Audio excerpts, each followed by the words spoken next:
Halo Sobat Linux, kembali lagi dengan saya, Tux. Hari ini kita akan membahas salah satu tantangan paling krusial bagi seorang sysadmin, yaitu memilih server DNS yang tepat.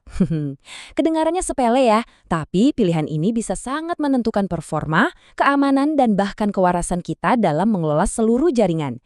Jadi, mari kita mulai duelnya. Oke, ini dia peta perjalanan kita hari ini. Kita mulai dari dasar dulu. Kenapa sih DNS ini penting banget? Lalu kita kenalan sama sang juara bertahan, Bin 9. Habis itu kita intip para penantangnya yang nggak kalah jago. Nah, bagian serunya kita adu performa dan fitur mereka, biar Sobat Linux bisa milih yang paling pas. Terakhir kita tutup dengan obrolan soal keamanan. Yuk, langsung aja. Gini deh gampangnya, DNS itu ibarat buku telepon buat internet. Dia yang nerjemahin nama-nama website yang gampang kita ingat kayak www.example.com, jadi alamat IP yang isinya angka-angka dan cuma dimengerti komputer. Tanpa DNS, internet ya ambyar. Makanya milih server DNS yang cepat, stabil, dan aman itu ibarat membangun fondasi rumah, harus kokoh. Sekarang mari kita bicarakan sang legenda, sang raja, Bin atau Berkeley Internet Name Domain. Wah, ini dia pemain lama. Puluhan tahun loh dia jadi standar sampai-sampai jadi server DNS bawaan di banyak banget distro Linux. Popularitasnya jangan ditanya. Tapi ya itu, namanya juga raja tua. Pasti punya banyak pengalaman, tapi juga punya beberapa kelemahan yang mulai kelihatan. Kalau kita lihat, Bin ini fleksibel banget. Mau konfigurasi serumit apapun, dia bisa. Dokumentasinya lengkap dan dukungan buat DNSSEC-nya itu solid. Tapi fleksibilitas ini ada harganya. Buat pemula, konfigurasinya bisa bikin pusing 7 keliling. Dan karena dia paling populer, ya jelas dia juga jadi sasaran empuk buat para penjahat siber. Tapi jangan salah, sang raja ini nggak cuma diem aja di singgasananya. Dia terus berbenah. Laporan pengembangan terbaru nunjukin kalau BIND ini lagi modernisasi besar-besaran. Database-nya diganti biar lebih ngebut, sistem build-nya dipercanggih, dan fitur-fitur penting kayak DNSX terus diasah.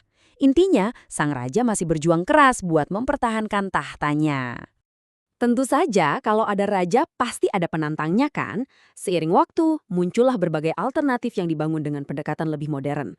Mereka ini biasanya lebih fokus, dirancang khusus untuk menyelesaikan masalah-masalah tertentu dengan lebih efisien. Yuk kita kenalan sama mereka. Nah, ini dia 3 penantang utamanya. Pertama, ada Power DNS. Ini monsternya performa. Dibuat-buat nanganin jutaan query, makanya jadi andalan para ISP. Lalu ada Unbound. Dia ini fokusnya satu, jadi resolver yang super cepat dan super aman. Terakhir, ada si kecil cabai rawit, DNS Mask. Enteng, simple, pas banget buat jaringan rumahan atau kantor kecil. Oke, perkenalan cukup. Sekarang waktunya bagian yang paling kita tunggu-tunggu. Duel.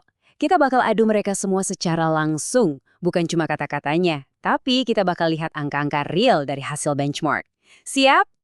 Nah, coba lihat baik-baik tabel ini. Menarik banget kan? Kelihatan jelas trade-off-nya. Soal kecepatan mentah, Power DNS sama Unbound juaranya. Bisa nanganin lebih dari 66.000 query per detik. Gila! Tapi coba lirik DNS Mask.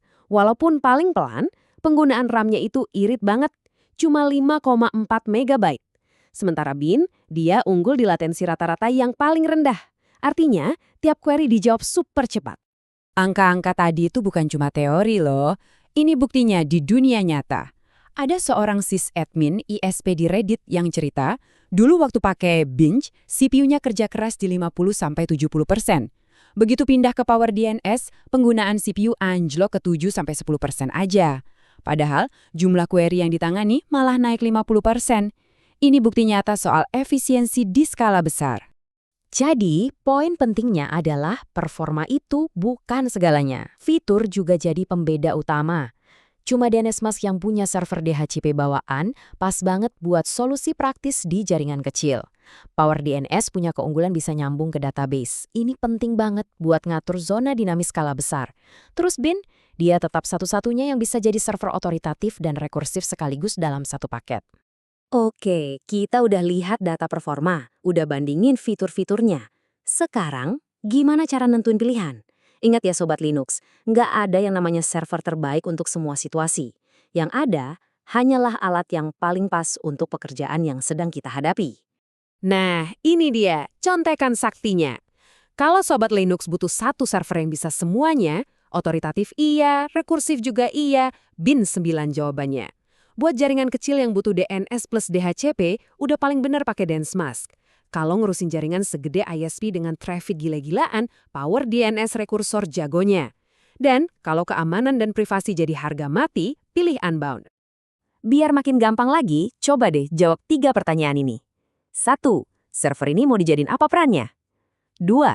Seberapa besar jaringannya mau diurus? 3. Apa prioritas utamanya? Performa, irit resource, keamanan. Cukup jawab 3 itu, pilihan Sobat Linux bakal langsung mengerucut ke alat yang paling sempurna. Sebelum kita tutup, ada satu hal yang super duper penting. Apapun server yang Sobat Linux pilih nanti, tugas kita itu nggak selesai pas instalasi doang. Perawatan dan keamanan itu proses terus-menerus yang nggak bisa ditawar sama sekali.